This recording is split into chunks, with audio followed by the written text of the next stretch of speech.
Now's the time to commence the public hearing regarding the Almont 5-year Parks and Recreation Plan. Who is going to make a presentation regarding the plan?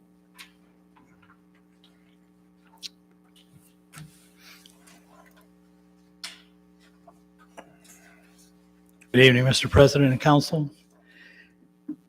This evening, you'll be asked during the regular meeting agenda to approve a resolution adopting the 5-year recreation plan that's before you tonight. And I just wanted to let you know that last week we had the opportunity to present some information to the Township Board, and they unanimously approved their resolution adopting the Parks and Rec plan. And so we're coming before you tonight for a similar action.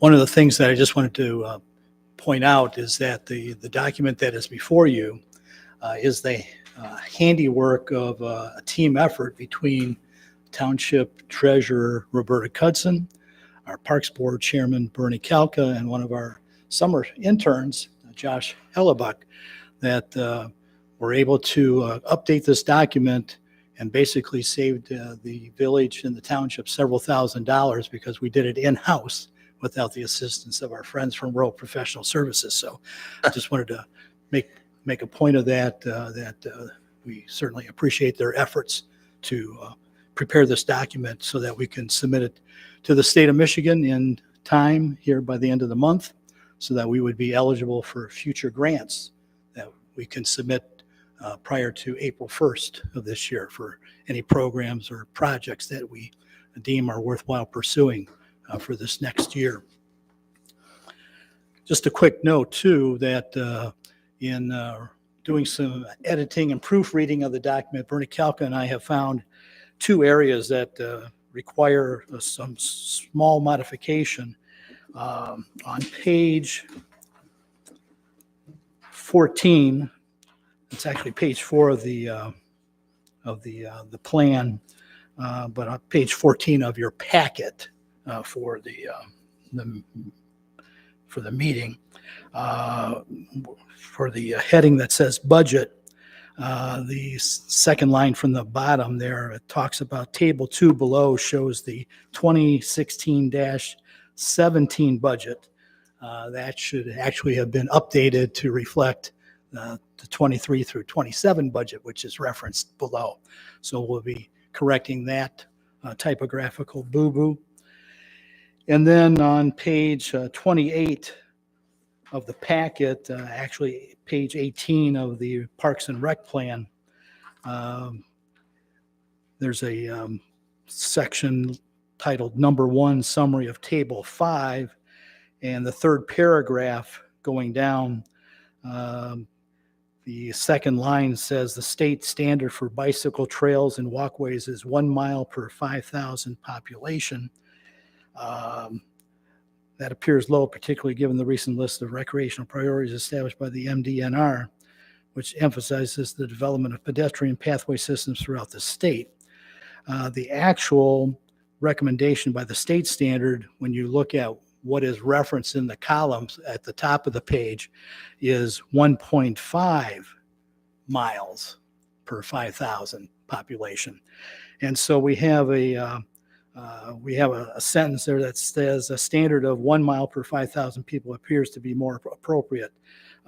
We want to strike that sentence because it's not appropriate there, and just follow it up with, based on the observation, it appears that there's a need for about 1.2 miles, which would coincide with what we currently have, which is 0.3, to achieve the state recommendation of 1.5.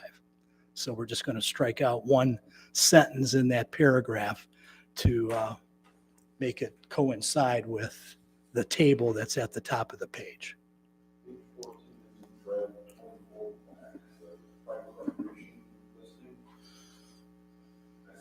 Under golf courses, should we not include the driving range that's just off of 37 one?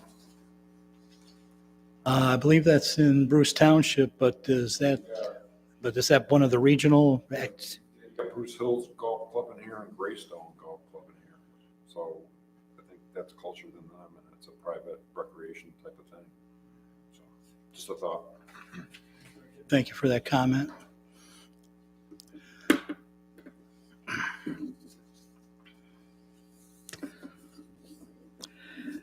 The other thing I just want to reference too in regard to this document is that you'll recall Parks Board Chairman Kalka came before you and the Township Board last year and presented a very nice PowerPoint presentation on goals and objectives that the Parks Board had laid out. And those are referenced in the goals section of this document. So other than a picture that shows the new playscape, the other items that were listed as objectives that we would want to try to include in the upcoming plan are identified in Goal 1, Goal 2, and Goal 5. So I just wanted to advise you that those are referenced in the document as far as goals that we want to try to accomplish, particularly in regard to the tennis court repurposing project, which we'll go into more detail in just a moment.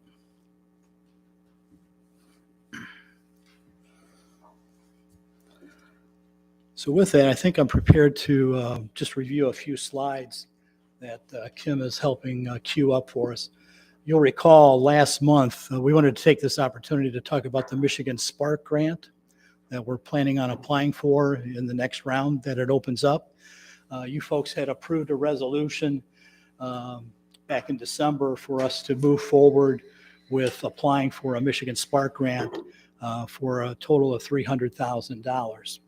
And we put that on hold and we shared our rationale with you at our last meeting as to why we wanted to wait and take an assessment of the friendly competition that's out there. We're over 600 communities have applied for $15 million at this stage. And so we have some detail that we just want to share with you. So Kim, if you could just run it to the next slide. And this is the aerial view that shows the park pavilion and where the tennis court is that F&V helped put together for us. That will be part of our submission. And then a more colorful slide that one of our vendors provided that shows the 2 pickleball courts, the 2 half-court basketball courts, the batting cage with the net, and a 4-square game as well. Then we have a breakdown of what the approximate cost is for those items, which is the $300,000 that we're planning on requesting. Now, another project that Parks Board Chairman Kalka and I just became aware of 2 weeks ago, where we had the chance to talk to a representative from the National Fitness Council, involves a fitness court. And this is an outside exercise court that's 38 feet by 38 feet. And the National Fitness Council, in partnership with Priority Health, which is the corporate sponsor in the state of Michigan, hopes to install 15 of these courts in the state of Michigan this year and close to 100 by the end of the decade. And they already have installed several throughout the state of Michigan. Downtown Detroit apparently has 3 or so. There's one in Saginaw. There's one that's going to be built this year in the Flint area. And I had the opportunity to visit Marysville a couple weeks ago, and they installed one down there 2 years ago. That's on their St. Clair Community College recreational campus. And they tell me that gets a lot of use because of the college kids there, and obviously it's out there in the open. But we'd like to share a 3-minute video of what that court looks like and some of the opportunity that we are going to have the Parks Board review at their meeting later this month, and possibly come back to both the Township Board and the Village Council and have you amend the resolution to increase the amount of money if we feel that this is something that we'd like to try to take advantage of as well. Action. Those are all young people.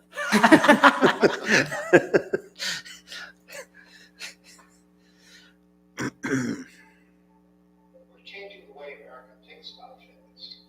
From college campuses to city parks and trails, we're bringing free fitness everywhere, and we're just getting started. Hi, I'm Mitch Menachie, founder of the National Fitness Campaign.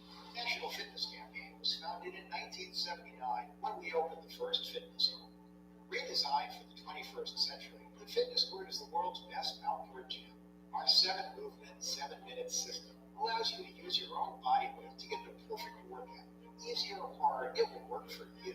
Our goal is to build healthy communities by making outdoor fitness an essential part of people's lives so that each day is better than the last. Now more than ever before, it is vital that we move fitness outdoors to remain safe, healthy, and strong. Michiganders, as soon as we can, we go outside, which is one of the reasons why the fitness court was such an attraction to us. What impressed us most was their basic philosophy that they want to provide world-class fitness for free. Truly, anyone can use it, no matter what your age is, no matter what your physical fitness level is, no matter what your skills are. It is very adaptable. Thousands of certified ambassadors will be trained to deliver classes, challenges, and clinics as part of our National Fitness Campaign. New programs are bringing students outdoors across America. The Fitness Court mobile app is your gateway to enroll in these programs. Simply scan the new digital wall with your phone to access a library of free workouts designed to optimize your experience on the Fitness Court. Learn the moves and take challenges as we dig deep to create impact for our partners across America. This year, we are thrilled to introduce Fitness Court Public Art. Cities have the opportunity to select a local artist to design their fitness court using the power of the arts and fitness outdoors in iconic public spaces. We're proud to have helped cities of all sizes raise millions of dollars from respected sponsors to support free fitness. Wherever fitness is a priority, you can find a fitness court. We're partnering with large cities using urban movement data to map the best locations for healthy infrastructure. We're bringing fitness courts to within 10 minutes of population centers everywhere. They provide these wraparound services that, from a city's perspective, that's what you want in a partner like this. You want it to come presented to you on a silver platter with a bow tied around it. They're one of the best partners, I think, that I personally have ever worked with. We serve almost 1.2 million members across Michigan. And this partnership really is an opportunity for us to bring scalable, free health and wellness opportunities to our community. So I would actually invite cities and organizations, big and small, to explore the opportunity to invest in fitness courts. To be very honest with you, the feedback from different municipalities and different communities has been very positive. We're committed to raise $150 million to bring the campaign to 1,000 cities and schools, building the largest fitness movement in the world. Join us. Let's make world-class fitness free.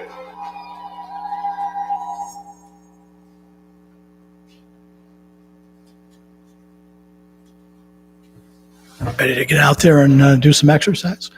I think it's a good initiative, but one thing about things like that is if we ever endeavor into it, is to have a maintenance plan. Because when they said they started those out in the 1970s and 80s with fitness trails, those things were built but never maintained. Because you can still see them like at Stony Creek and other places where there's so if we cover this, I think this is better because it's in one area, but make sure we maintain a maintenance plan with it. Appreciate that comment. And this kind of goes along with the vision that Bernie had shared with trying to put in some sort of fitness apparatus along the walking trail. But this consolidates everything and gets it into one concise location. And it's installed by installers who are certified to put it in, and then they have the liability and the warranty on it, which was one of the big concerns about doing it ourselves along a walking trail there in the park. So that's part of the vision that we just learned about here in the last couple of weeks.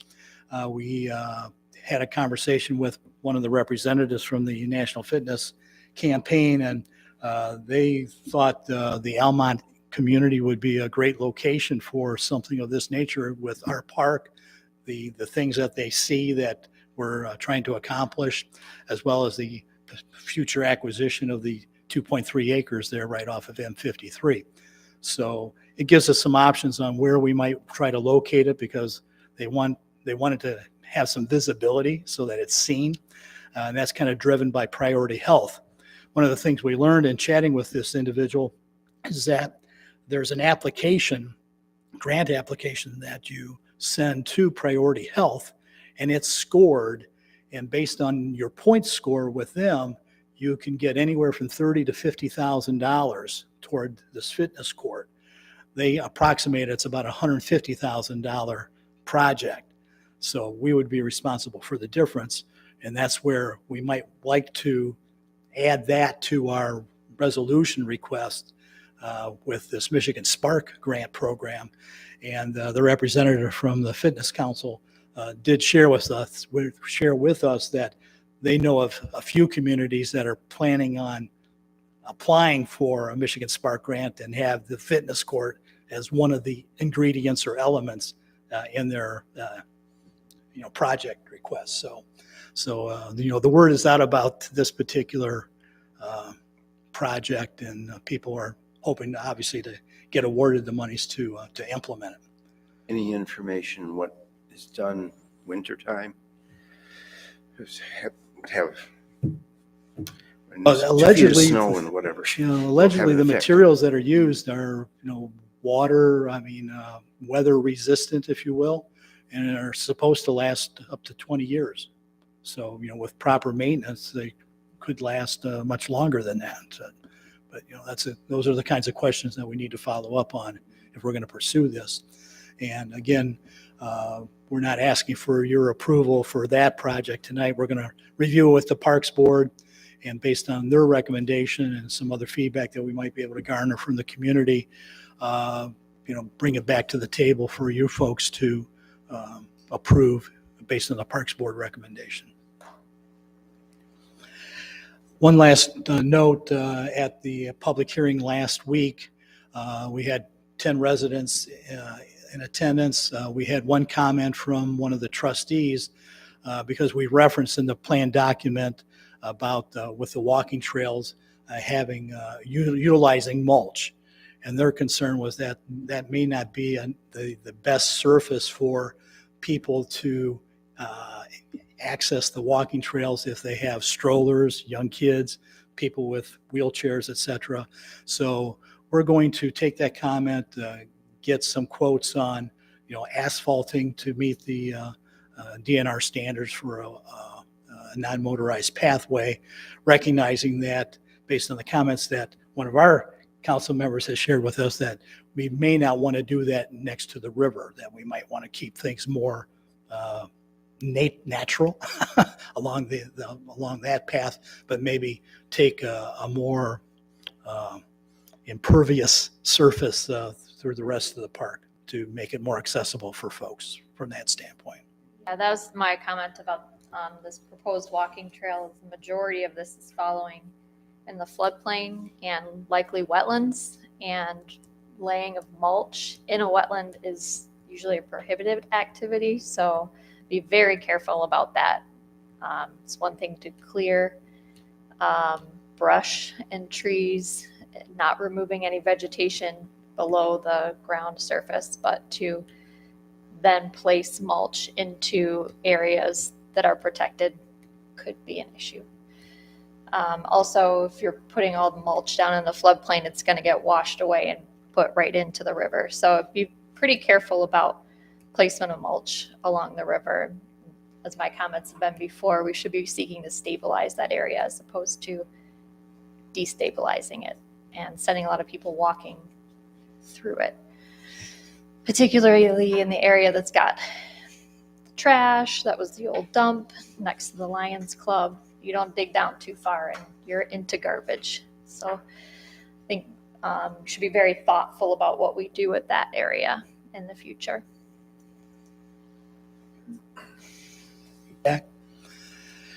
We're happy to try to answer any other questions or take any comments that you have or members of the audience that are with us tonight.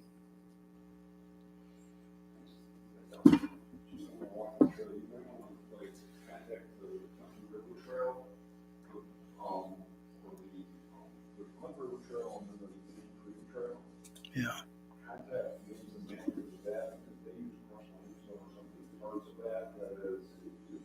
It's not dirt, but it's not cement either, so it's a softer surface to walk on and easier to roll strollers and stuff over compared to mulch. And it's not blacktop, so you're not putting a hard surface down. So it's more naturistic too. Yeah, I just think we should think carefully about where we're expanding our walking pathways. In my view, I think the township did us a great service by installing a walking trail along Kidder. I mean, that gets used constantly, and it was very dangerous when people are just walking along the roadway there.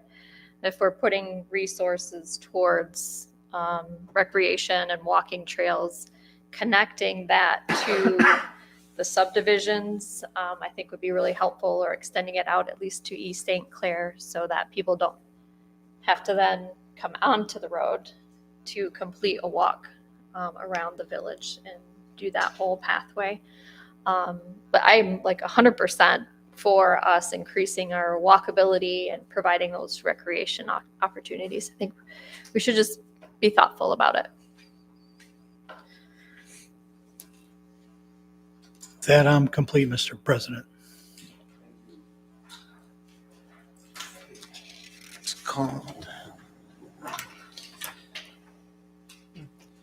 Let's call the regular meeting of the Village Council to order. Please rise for the Pledge of Allegiance. I pledge allegiance to the flag of the United States of America and to the republic for which it stands, one nation, under God, indivisible, with liberty and justice for all.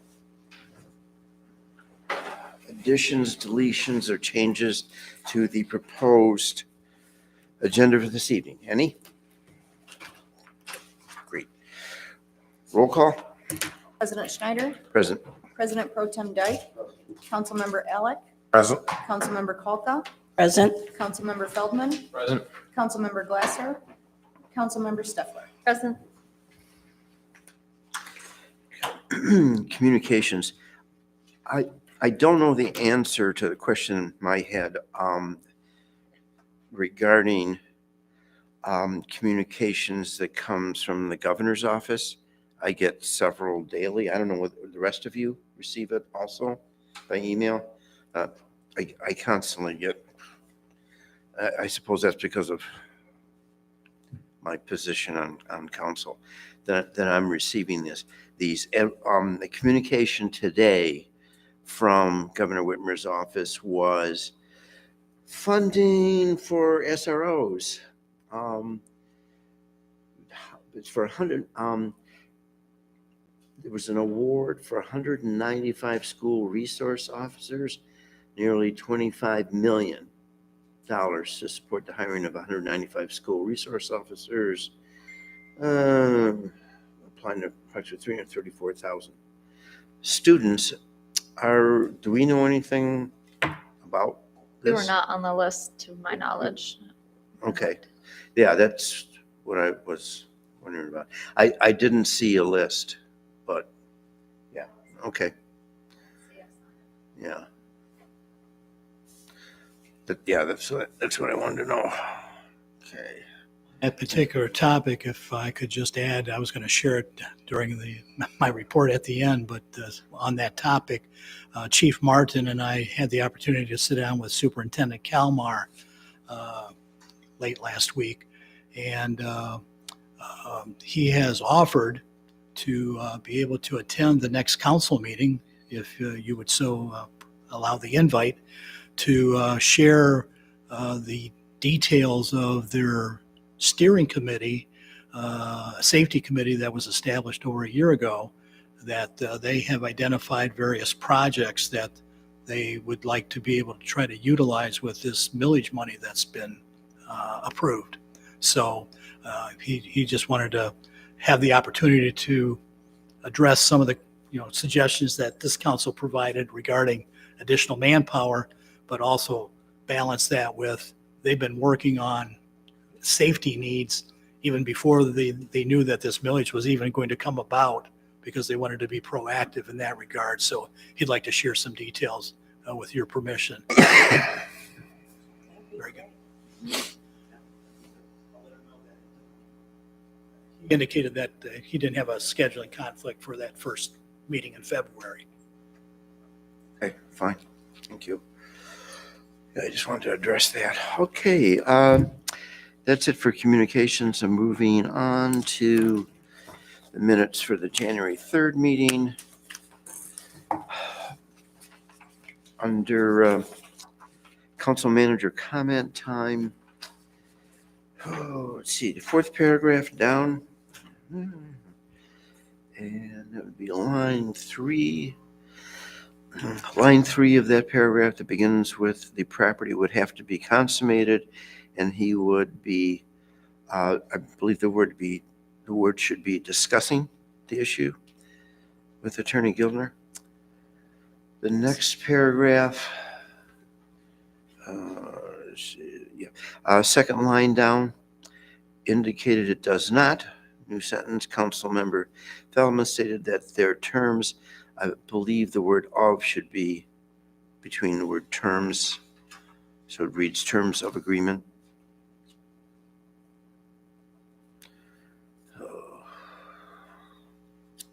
Anybody else on minutes?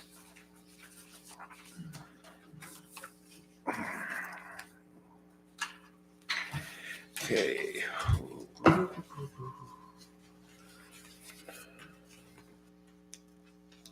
General fund. Major streets, local streets, Parks and Recreation Fund, Downtown Development Authority Fund, Sewer Fund, Water Fund, Equipment Fund, Payroll Register Report,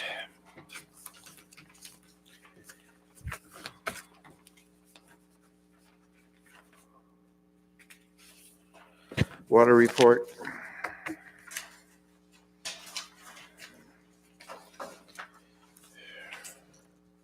looks like it's still up the same rate as far as the water is concerned.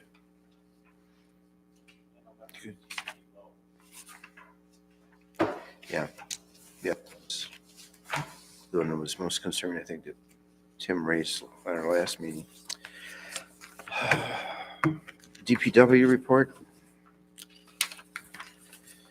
I just would like to comment that the additional detail on the monthly report was nice. It's Yeah. appreciated. I was gonna say the same thing. It's really nice.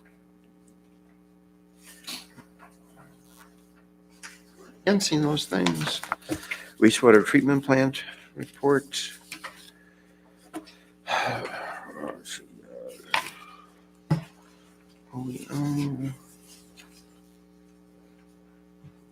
Enforcement officer report. I got a question on here. We have 4 different dates with 4 different listings and different spots of where we're at. Where are we at with the 313 South Bristol? We issued them a citation earlier this month, and that is going through the court process now. All right, so these ones that say paid on 5/4, paid on 8/15, paid on 11/7, but they're still ongoing, what did they pay? They paid the Civil Infraction Bureau fee. They came into the office and paid the nominal fine. But the fact that there's still an ongoing issue, we reviewed that with Attorney Gildner, and we said we need to press this issue now. This has gone on, because I think you have shared that comment too, Mr. Alec, and we decided that we're not going to accept any more fines coming in to be paid in the office. We're taking this to court and try to get it resolved once and for all. Okay. I don't know if you were on council yet, Jim, when we amended our ordinance regarding enforcement of these sorts of violations,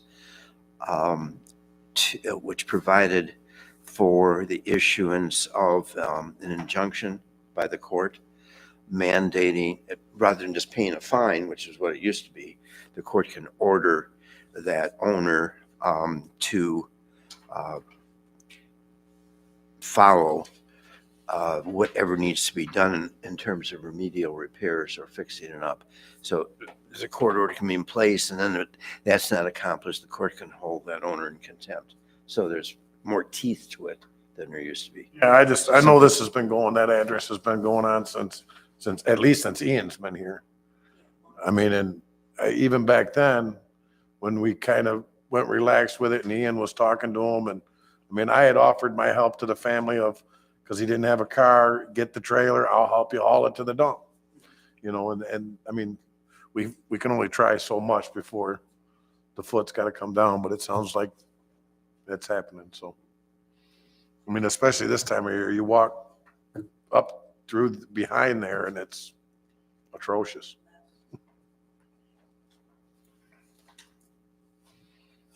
So we're taking action. So financial position, I'm sorry, building permit report.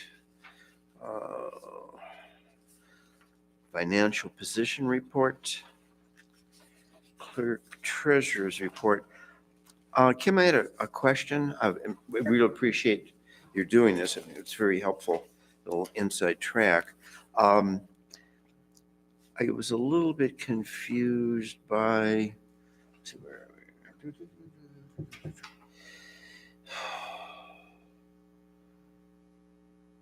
Yeah, the paragraph on MTF, November 2022 distribution.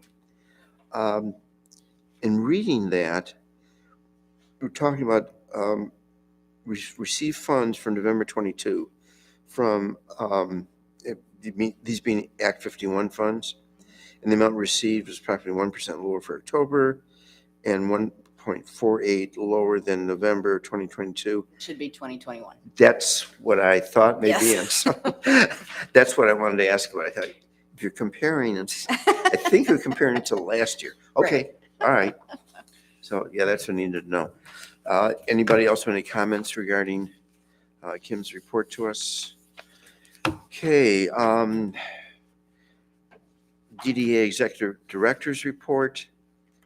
Kind of following up on Tim's commentary on reports coming from the interim director. Her reports, the interim director's reports, appear to be much more thorough, comprehensive than we previously received under different directorship. And she's supposed to work. To clarify, I didn't mention anything about prior directorship. I just said that the reports coming in are detailed, and I appreciated how she's presented. No, that was my comment. Okay. No, not yours. But you did comment last time in the report and some appreciation for the manner in which it was prepared. And she's supposed to work 10 hours a week. She worked 25 hours second week in December and 31 hours. Well, actually, that's a 2-week time period. So, but still more than 20 hours. Yeah. So spent a lot of time in, and what I'm seeing coming from her is thoroughness and real enthusiasm with a lot of ideas, and so far looks good. The only comment I have is this kind of looks like it's connected to the school. Is there any way we can get a common reporting format with everybody else? Because if you look through this packet, the first 2/3 of it is almost the exact same format. Then this report, and then right after it, back to the other format. So it just, I mean, this, Offer the suggestion. yeah, this title and everything is not the same. Doesn't say Village of Elmont on it or anything else. Thank you.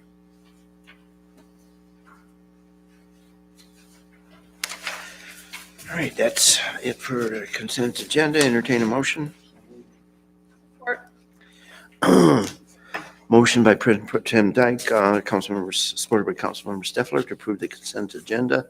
Any further discussion? All those in favor say aye. Aye. Objections? Consent agenda is unanimously approved by all council members that are in attendance. Now's the time for public comment for any item on our regular agenda for this evening. Is there any public comment? Seeing none. Agenda item number 1, Planning Commission 2022 Activity Report.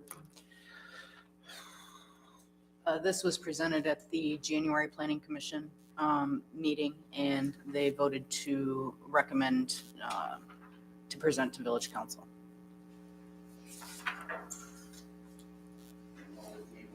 And this is essentially to be read into the record? To accept, To accept, okay. yes, into Yeah. the record, yes. Yeah. And we'll need a motion for each one, correct?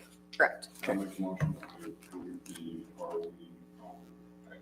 I make a motion that we enter the 2022 Belmont Village Planning Commission Activity Report into the record. I support that. Motion by President Pro Tem Dyke, supported by Councilmember Conca, to approve Planning Commission 2022 Activity Report. Any further discussion? All those in favor say aye. Aye. Opposed? Unanimously approved by council members in attendance. Regular agenda item number 2, Village Council 2022 Activity Report. Looks like we're busy. Say, there's a lot of stuff here. Yeah. Yes, there is. Yeah. Looks like we weren't just sleeping. Tackled a lot of things. Any discussion, commentary on the activity report as presented? I make a motion we enter the 2022 Village Council Activity Report into the record. Support. Motion by President Pro Tem Dyke, supported by Councilmember Feldman, to approve Village Council's 2022 activity report. Any further discussion? All those in favor say aye. Aye. Objections? Unanimously approved by all council members that are in attendance. Regular agenda item number 3, Resolution 23-0102, Almont 5-year Parks and Recreation Plan. Putting the issue that was presented in our public hearing prior to the commencement of our regular village council meeting.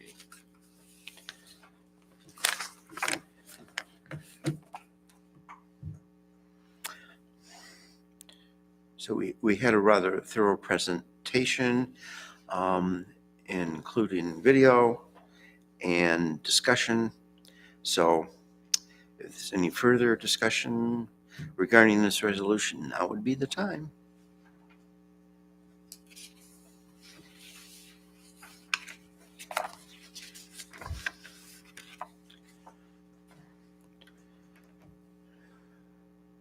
For whatever it's worth, I've reviewed the proposed resolution in terms of its legality and appropriateness as a legal document. Looks good legally. Make a motion to approve Resolution 23-01-02, adopting the 2023 through 2027 5-year Park and Rec Plan. Support. Motion by Councilmember Conca, supported by Councilmember Alec, to approve Resolution 23-01-02. Any further discussion? Roll call? I just have one comment, and that is, I really would have liked to see a little more robust public invitation to participate in the process for planning and setting the next 5 years. I'm not really sure how much I saw of that invitation, and I know we had to get this done so we could apply for grant funding.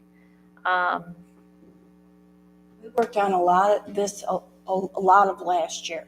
A lot of it was behind the scenes, and I felt like when we did the music in the park, we had input coming from there. We also had input coming from the Lions and what was going on over there with that. So I mean, I feel like we did a lot last year in preparing for this. I didn't see it. I don't hear it from the parents, Okay. I think that might be part of the community heart and soul is getting out there and talking to people about what they'd like to see. And, you know, I feel like we've made some significant steps on the park, and, you know, I'm a champion of the park and making improvements. I just want them to be improvements that everyone is in support of and enjoys, that this is what the community wants to see. We have asked the Cub Scouts and the Boy Scouts different things because they did their movie theater in the park, you know, on Friday evenings. And we asked many times that group, you know, what would you like to see in your park? You know, how can we make it better for you? What can we do to, you know, make you want to come back? And I know that we definitely did that. And when the Lions has their Easter egg hunt, there's a lot of comments and things that come our way from the community that way, as well as spooky time.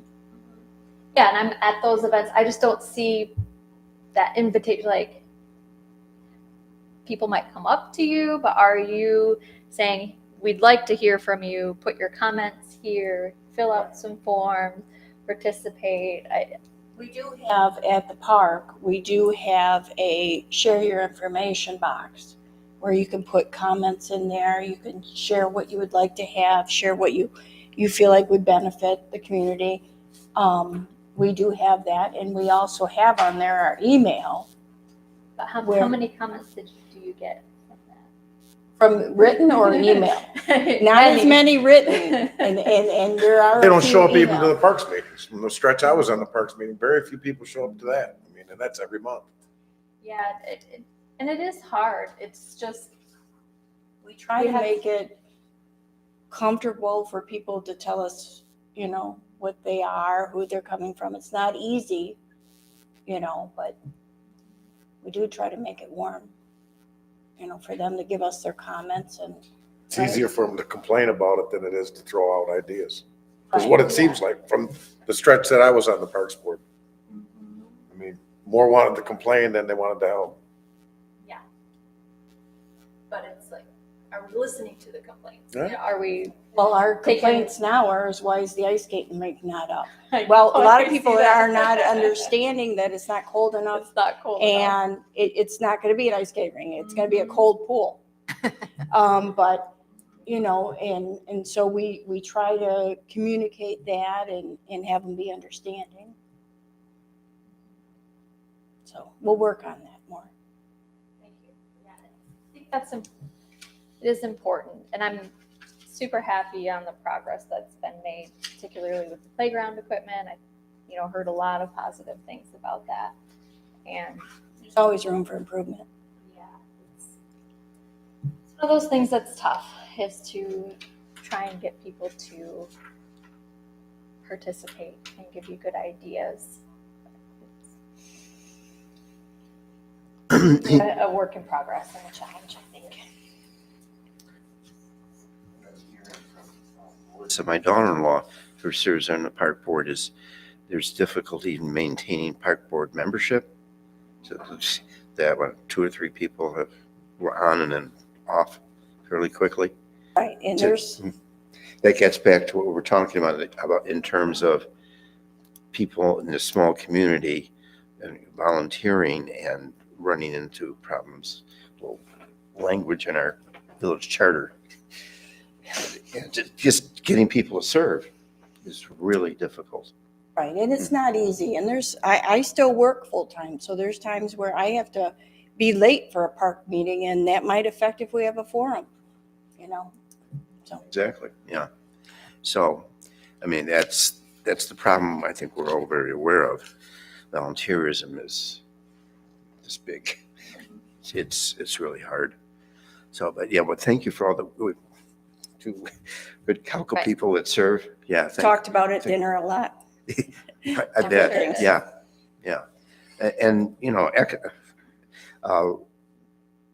just following up on Minnie's comments, I mean, just excellent job, especially, I mean, everything's relative as far as what was happening previously with Park Board.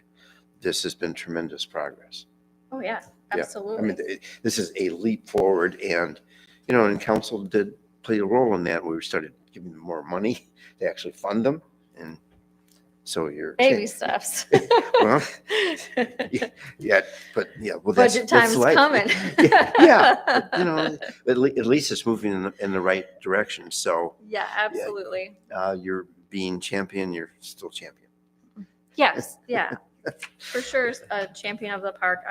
My other comment is that I think it's important to maintain the park for recreation purposes, but also keep in mind that that can and should be done with preserving the park for habitat, for pollinators, for open spaces, and reduce our impact to the extent possible. For instance, the mowing up to the edge of the river is something that I'd like to talk about in the future, and managing that a little bit better, and recognition of we want to have a space for people to enjoy now and into the future. And I would like to kind of know a better outline by being a park member, where exactly the flood plains are and all that. Oh yeah, go check it out after it rains, and Oh, that yeah. that serves a function. That floodplain helps prevent people's homes downstream from being flooded out. Is to flood out that section of the park is not something we should try and prevent. That serves an important function. That's what floodplains are for. And so, you know, that's why I caution against moving too much in that area. Developing too much of that it does serve a function, and it is a function for the community. It just doesn't look like anything special. It just looks like a muddy bog that. I remember after those rains last year Yeah. and how that was, you know. Yeah. And I went by there on my way home from work and I'm like, wow. Yeah. You And it's know? supposed to do that. That's what nature is supposed to do. You prevent that, and you're moving it downstream and worsening it for someone else. So, all right, enough from me.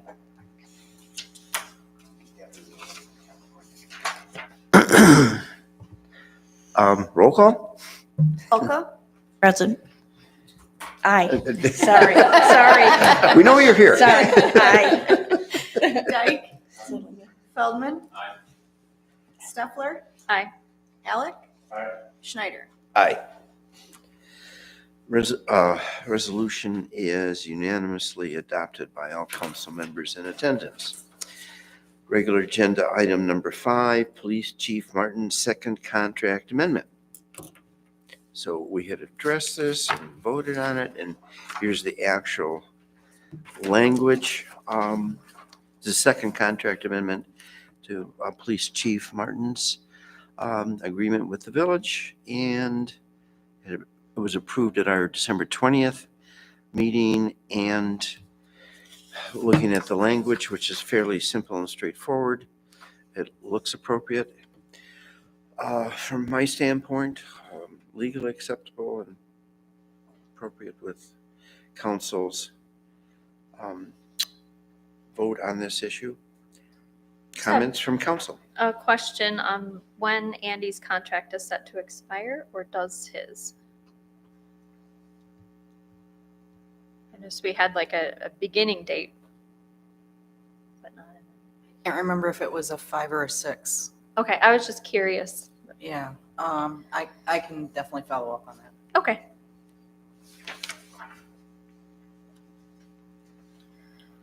Further discussion? If the motion,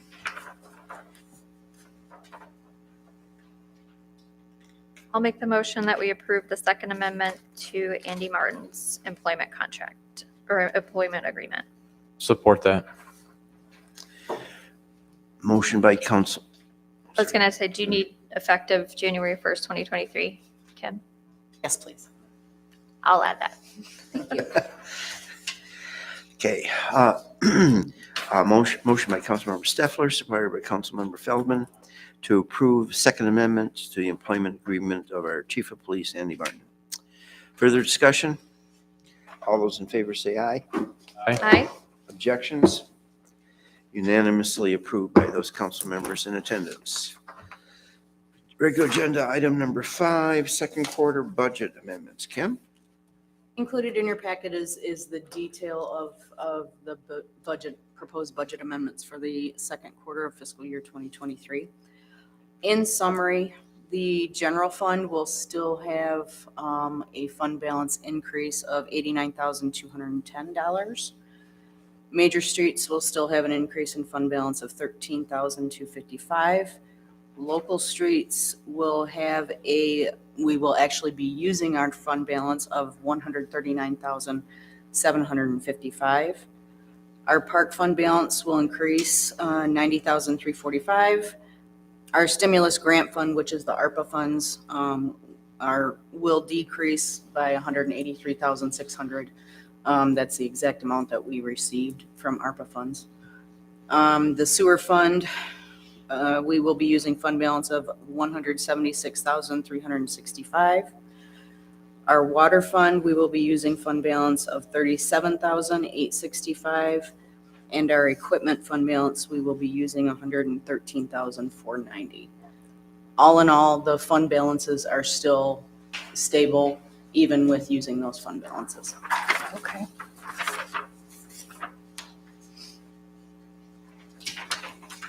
Questions, commentary from council? So for the street paving project that moved from last fiscal year to this fiscal year, it just essentially moves forward. It was already in the account, just got moved forward. Just, it's not a use it or lose it. It was just sitting there waiting to be used. Okay.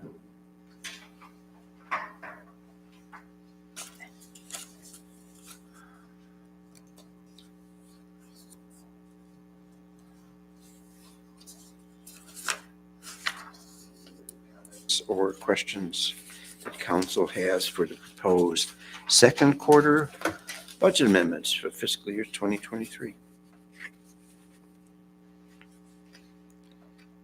If not, entertain a motion. Make a motion to approve the budget amendments as presented.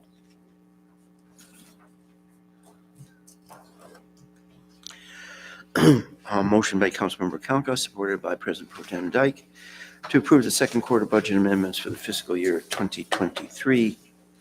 Any further discussion? All those in favor say aye. Aye. Objections?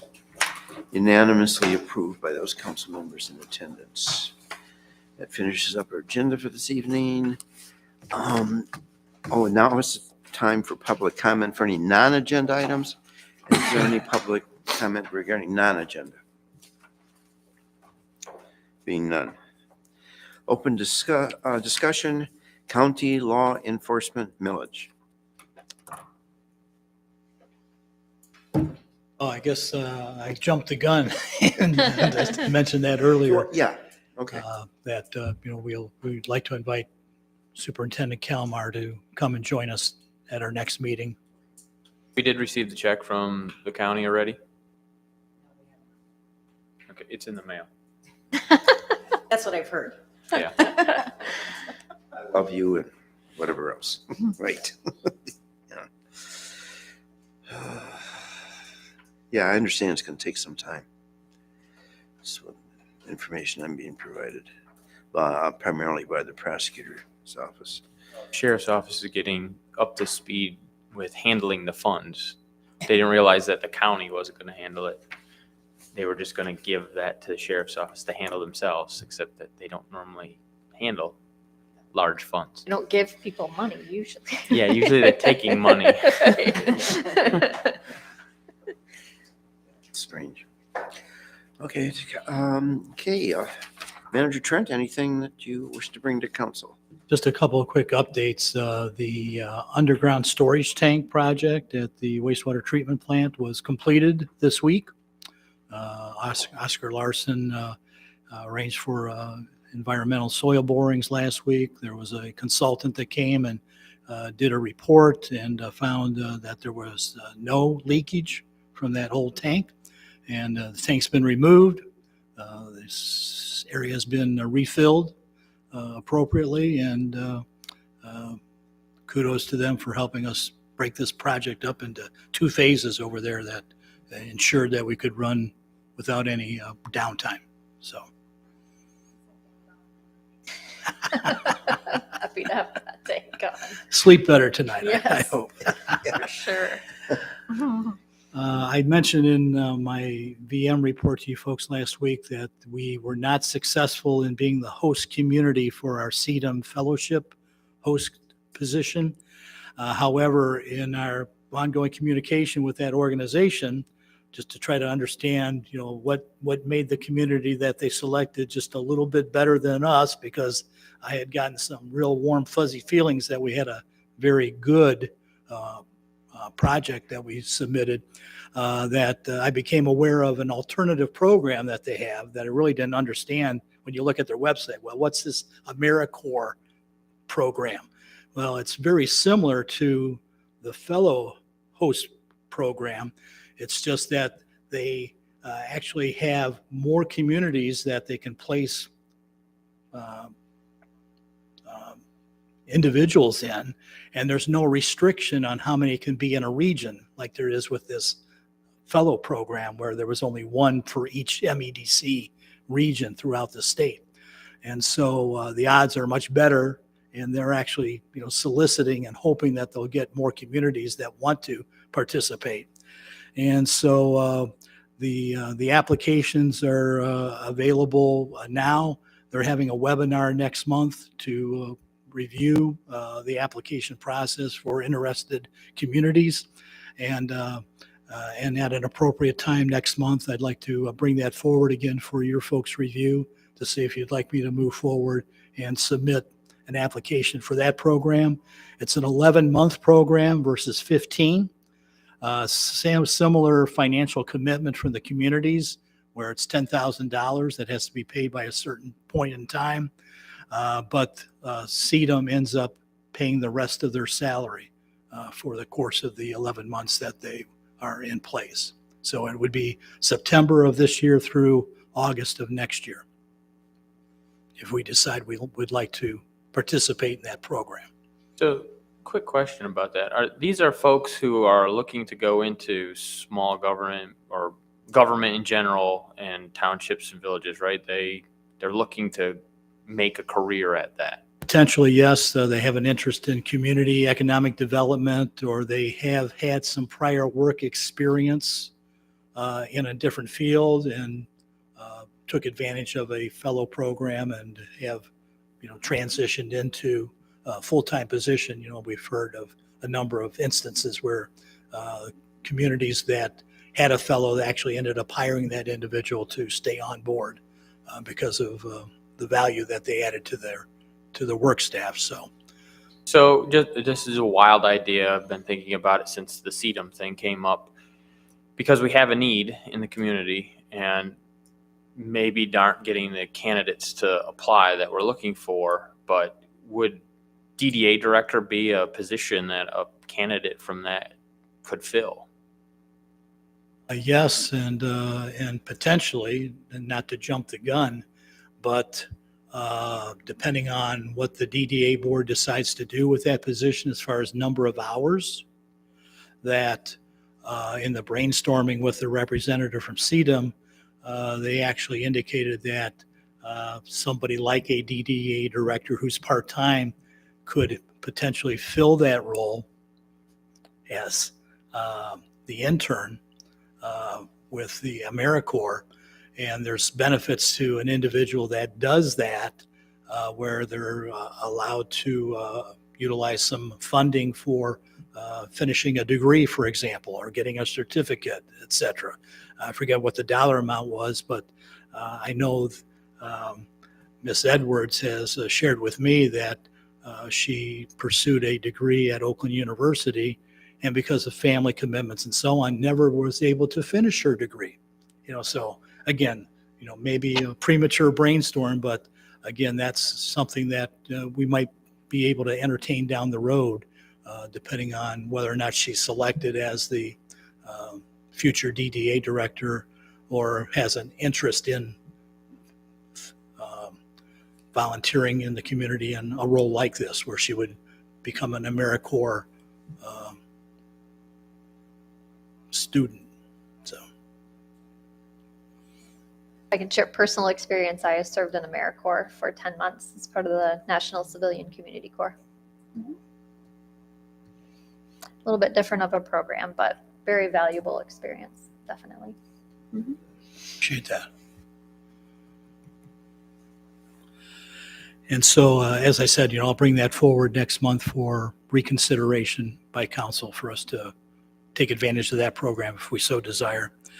And we've been able to make arrangements with an operations manager from Fleece and Vandenbrink who has over 30 years of experience with wastewater treatment plants, has actually been hands-on and run every type of system that exists in the world for treating wastewater.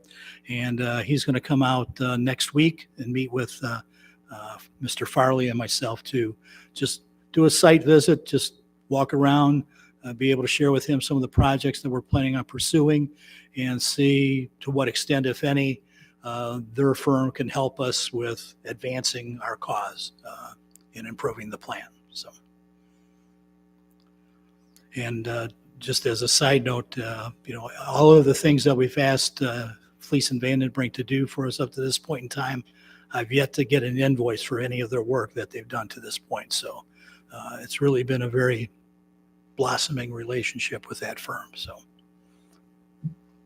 It sounds very valuable in the wastewater treatment plant. So it's hard to. How long has it been since the wastewater plant has had any major upgrades? The expansion of the equalization basins, that was the major, It was 2001. yeah.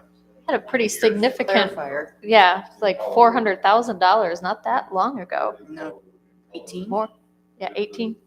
And didn't we also redo the sand, where Yep, the tertiary system. Tertiary system, so. That was in several years ago. 2018. It's not part of the plant, but the West St. Clair, the East St. Clair lift station was another like $500,000 upgraded project where that was totally rebuilt. And the pipe that goes across St. Clair was sealed from the inside. And that was probably done. Just because the bonds are all paid on all that stuff now, right? Or will be this year? Not yet. The sanitary sewer overflow will be, yes. Finally. But we're getting close to several bonds ending. That was a 1.3 million, wasn't it? Of bond. The equalization Yes. basin? Yes. But they saved us several times from overflow. So. Yes. I just, with the bonds coming due, I mean, we always say we can't annex in any more property to the village because the plant's not big enough. Where does the next step start to make the plant big enough to take on more housing or more industrial or? We said we want to do that. Because when we did the last study, taking on more was going to cost us more, and it wasn't worth it. We have to address like the I&I issues also, the infiltration. We're treating more flow than we need to right now, so. I don't know. I think, The sewer relining will help. yes, yeah, that was part of addressing that, so I think it's work in progress continually. But that's not to say, a developer or someone could come along and say, I need this capacity and I'm willing to pay for it. Sure. Yes. That could always happen, potentially. Point, as I've indicated in some prior comments over the last few months with our friends from F&V, they've been very successful working with their communities.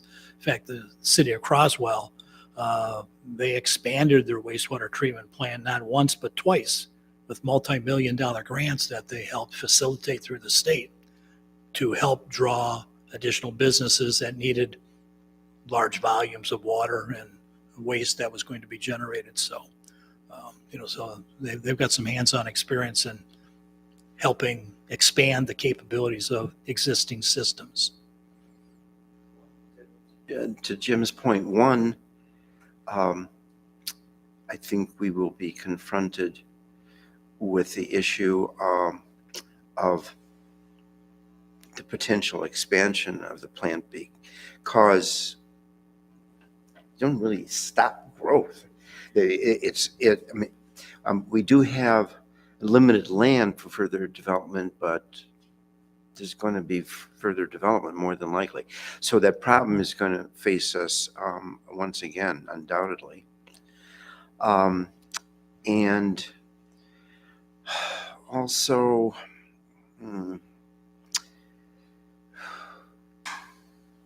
when the proposal was made to council for the development, the proposed development at the southeast corner of Huff in 53, we had a private developer that was willing to write a $5 million check just to take water and sewer down to Boardman Road. So there's always that potential. It'll come up again.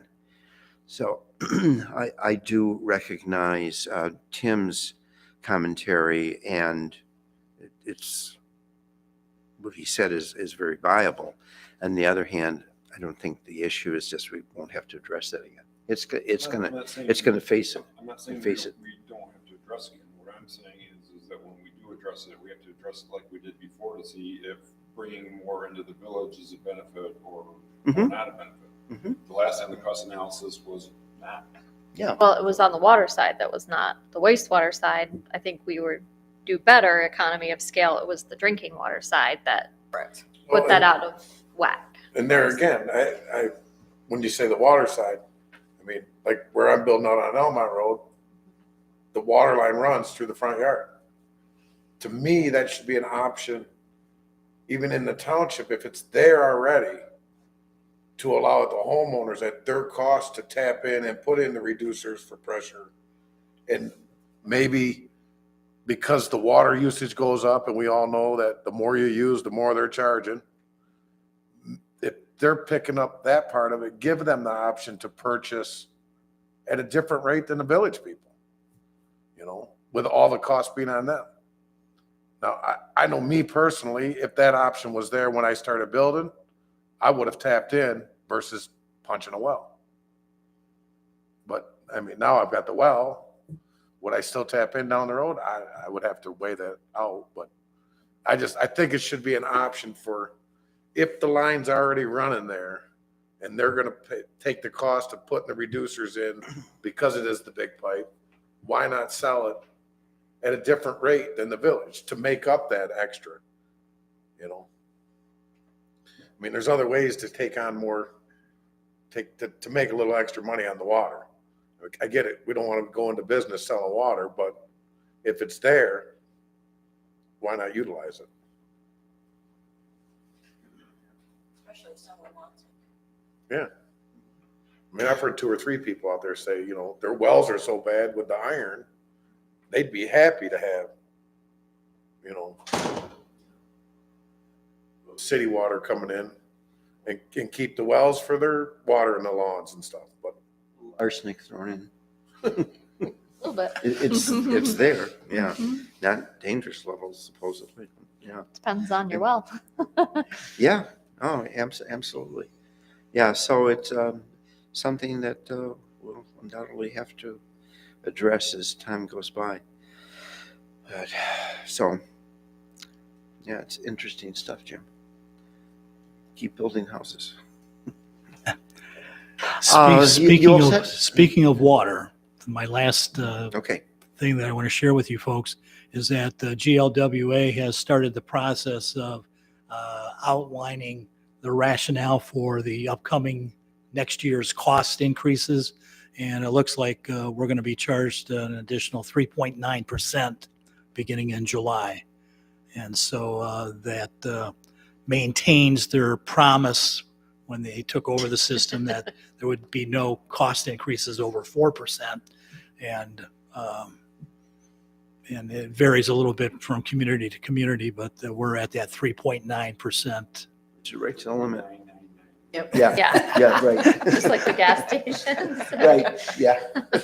But we had a preliminary Zoom meeting last week to get the brief big picture. They're having another meeting this week to go into more detail, and they're providing opportunities for communities to have one-on-one sessions to go through their respective cost analysis. So, but that's the bottom line, that we'll see 3.9% beginning in July. We'll share that breakdown for, we'll make you avoid the 100-page report that they went through during our meeting. We'll give you the short synopsis. That's all I have, Mr. President. Tim, anything to bring to council? Sir? Pete? I'm good. I like the idea of the fitness center out there.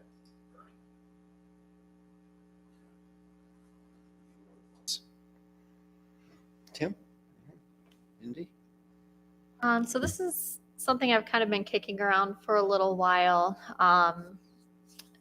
Just the subject of council members having a device provided by the village for packets and specifically used for village purposes.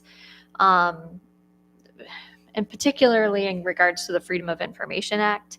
I never do anything on my personal device related to the state because that sucks it into FOIA. And then we did see that fairly recently where we had a FOIA request, and it kind of started me thinking about whether or not I really want to be doing village business on my personal cell phone. I don't even have a computer, and I would like it even less to have everything being sent to my personal computer. So it's just something I've been thinking about. There are really inexpensive Chromebooks, and if council is interested in that idea, maybe we could get quotes, or if this is not anything that anyone else worries about. I have to live and breathe FOIA every single day for work. I brought that up years ago, but Uh-huh. that was with a different council, so. Mm-hmm. I like the thinking on that. Technology's advanced.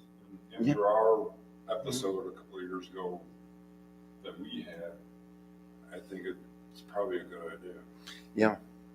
To at least get the information to find out how Sure. much they would cost to, I don't know, if like the kids use the Chromebooks. They're pretty cheap and they seem to work okay, but. And I know there's several communities in the county that do that Mhm. for their boards, so I can reach out to them and do See, some yeah, research. their on that. experience. Cost and efficiency. et Yeah, cetera. Yeah. yeah, and Mhm. definitely. Does that mean we wouldn't have to print packets anymore? I mean, I think it does. That would be awesome. To try and balance out the Cost cost. savings. Oh, right there. absolutely, Mhm. absolutely. That's a cost savings. It's more green, and it doesn't have to be super powerful computer. I mean, you gotta get email. Right, right. Mm-hmm. Yeah, we're not talking high processing stuff I mean, even here. with some of the way some of the larger tablets are now, I mean, Mm-hmm. they work way better than some of the cheaper Chromebooks. Yeah, yeah, they can be a little pricier, but. Okay, Search it. thanks. Since budgeting season is coming up, I thought it might be a good time to discuss. Your headaches potentially. It's much cleaner Mhm, when you're mhm. talking about discovery and somebody's like, okay, turn over Yeah. your device. Oh, yeah. Tell me. We need to see what's on it. Yeah. Mm-hmm. I don't know. Even have a standardized folder structure built in from the IT department or whoever we use for IT. That way, everything can be cataloged the same for everybody. How many times are we asking Kim for this or Kim for that? And if we have a lot of those resources in there, that would be. We'd just be asking Kim how to find it. Yeah, that would be awesome. I'll Great. put little icons on this. Oh, yes. Which Just one? click here. Click here. That would be great. Great. That's all I have. Okay, Jim? The only thing I have is, as you all know, I've been building the house here for the last 7-8 months. We are coming close to the end. My best guess right now, I'm probably thinking the end of February, if not the middle of March, I will be moving out of the village. I will keep everybody posted and just so it's on everybody's radar. Chain you to your chair? I'm hoping not to go too far. I do plan on running for township supervisor in 24, so I will still be around. I will still be around Okay. to holler at if I can help with the parks or DDA functions, I told Andy. So I'm not going far. Yeah, that's kind of weird. It's like, congratulations, but, you Right. know, sad for us. Miss you. Right, yeah. It happened very way quicker. exciting, It though. happened way quicker than I anticipated. I Yeah. can say that because Yeah. when we started talking, I said maybe 5-10 years. Well, it went down in 3. That's awesome. Good for you. Now I just can't retire early. You don't want to do Right. that. Keep on trucking. She knew you couldn't retire early.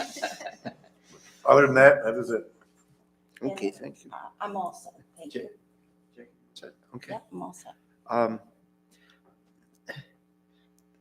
There is no proof of this thought, but what has been happening, and it could be just coincident or is it causation, that ever since Manager Trump has, Trump. Oh You're in good company. Yeah, you only hear his name on television 20 times a day. It's like, okay, I'm not on Truth Social. Manager Trent has been on board. We see growth, we see development, we see businesses coming in. And so I don't know if you can say causation, but it's just been happening since David's come on board. It's like, this is happening, and this is happening, and this is happening, and that's happening. Oh, very good. And I don't know, David, glad we have you on board. Glad to be on board. I'm a Raider at heart right now, and love this community and love the opportunity to serve. And I appreciate your folks' support as we endeavor to move the ball further down the field. So, Do you see any potential for moving into the community? you never know. You never know. Saying you on that, but I just had that thought. It's like, ever since you've come on board, you see these positive things going on, all of which I view as beneficial to the village. So thank you, everybody. Have a good evening, good meeting, and we're adjourned.